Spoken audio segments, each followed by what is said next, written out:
नमस्कार, आचरण के साथ मैं हूं टीएन मनीष, हाजिर हूं आज का मुद्दा लेकर।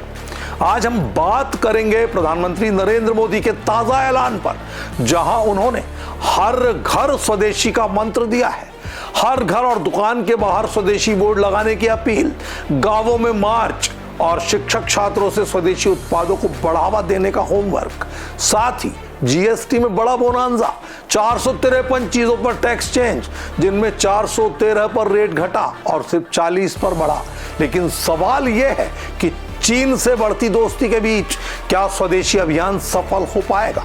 विपक्ष क्या कह रहा है, सत्ता पक्ष का क्या जवाब है और बिहार चुनाव पर कितना असर होगा? चलिए शुरू करते हैं आज का मुद्दा। प्रधानमंत्री मोदी ने हाल ही में स्वदेशी उत्पादों को बढ़ावा देने के लिए एक बड़ा अभियान शुरू करने का ऐलान किया। उन्होंने कहा कि हर घर और दुकान के बाहर हर घर स्वदेशी का बोर्ड लगना चाहिए। दुकानदारों से अपील की कि वे स्वदेशी लिखकर बाहर लगाएं और ग्राहकों को भारतीय उत्पादों की तरफ आकर्षित करें। गांवों में स्वदेशी के समर्थन में शपथ लेकर मार्च निकालने का सुझाव दिया और शिक्षकों छात्रों से कहा वे स्कूल में स्वदेशी पर चर्चा करें और अभियान चलाए। यह ऐलान अमेरिकी टैरिफ्स के बीच आत्मनिर्भर भारत को मजबूत करने का हिस्सा है, जहां मोदी ने वोकल फॉर लोकल को फिर से जोर दिया। स्वदेशी जागरण मंच जैसे संगठन इसे सपोर्ट कर रहे हैं, कहते हैं इससे रोजगार बढ़ेगा और अर्थव्यवस्था मजबूत होगी। अब समय की मांग है, हर घर स्वदेशी, घर घर स्वदेशी। ये मंत्र माताओं बहनों को आत्मनिर्भर भारत बनाने के लिए माताओं बहनों मुझे आपका आशीर्वाद है। वहीं दूसरी तरफ जीएसटी काउंसिल ने बड़ा फैसला लिया। 453 चीजों पर टैक्स रेट बदल गए और 413 पर घट गए, सिर्फ 40 पर बढ़े। जो ज्यादातर लग्जरी आइटम्स हैं जैसे टोबैको, पान मसाला, हाई एंड कोर्स पर है, लेकिन स्लैब में ज्यादातर चीजें 5% या 18% टैक्स में आएगी, जबकि 40% स्पेशल रेट सिन गुड्स पर। इससे महंगाई घटने की उम्मीद है, क्योंकि घरेलू चीजें जैसे साबुन, टूथपेस्ट रेट सस्ते होंगे, बचत बढ़ेगी, बाजार में रौनक आएगी।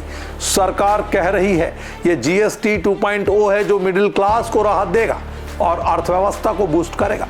लेकिन क्या ये सरकार का चुनावी स्टंट है? Group of ministers in finance, which will be presented to the Congress. Heartfelt thanks to the honorable conveners. चीन से बढ़ती दोस्ती के बीच क्या हर घर स्वदेशी अभियान सफल हो पाएगा?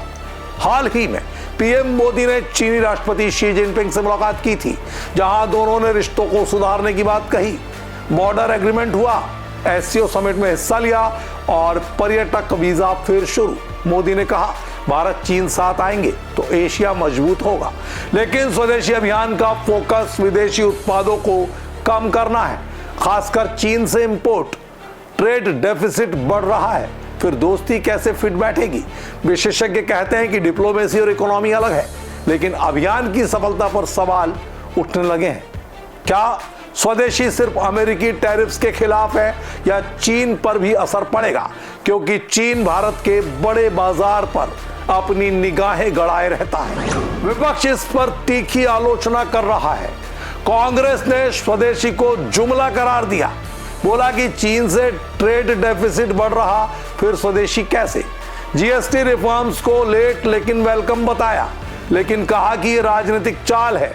टीएमसी और अन्य ने जीएसटी को 1 नेशन 9 टैक्स का मजाक बना दिया। वहीं सत्ता पक्ष बीजेपी ने मोदी की तारीफ की, कहा कि स्वदेशी से नागरिक एम्पावर होंगे। जीएसटी ऐतिहासिक रिफॉर्म है जो मिडिल क्लास को राहत देगा। अमित शाह और राजनाथ सिंह ने इसे मोदी की विजनरी लीडरशिप करार दिया। बिहार विधानसभा चुनाव नजदीक है और जीएसटी बोनांजा से महंगाई पर ब्रेक लग सकता है। मिडिल क्लास और किसानों को राहत मिलेगी, जो एनडीए और बीजेपी के लिए फायदेमंद साबित हो सकता है। इन्फ्लेशन कंट्रोल और स्वदेशी से लोकल जॉब्स बढ़ेंगे, जो वोटर्स को आकर्षित कर सकते हैं। लेकिन विपक्ष कह रहा है ये सब चुनावी स्टंट है, असली मुद्दे जैसे बेरोजगारी पर फोकस नहीं। क्या बीजेपी को वाकई फायदा मिलेगा? तो दोस्तों, हर घर स्वदेशी और जीएसटी बोनांजा से भारत की अर्थव्यवस्था में नई जान आएगी, लेकिन चीन दोस्ती और चुनावी राजनीति के बीच चुनौतियां हैं। आप क्या सोचते हैं इस मुद्दे पर? कमेंट्स बॉक्स में अपनी राय से हमें अवश्य अवगत कराएं। आज के मुद्दे के लिए इतना ही। अगले एपिसोड में आपसे फिर मिलेंगे। तब तक के लिए मुझे दीजिए इजाजत। आप बने रहिए आचरण न्यूज के साथ। नमस्कार। देश दुनिया की सभी खबरें देखने के लिए जुड़े रहिए आचरण न्यूज से। आचरण न्यूज, हर कदम आपके साथ।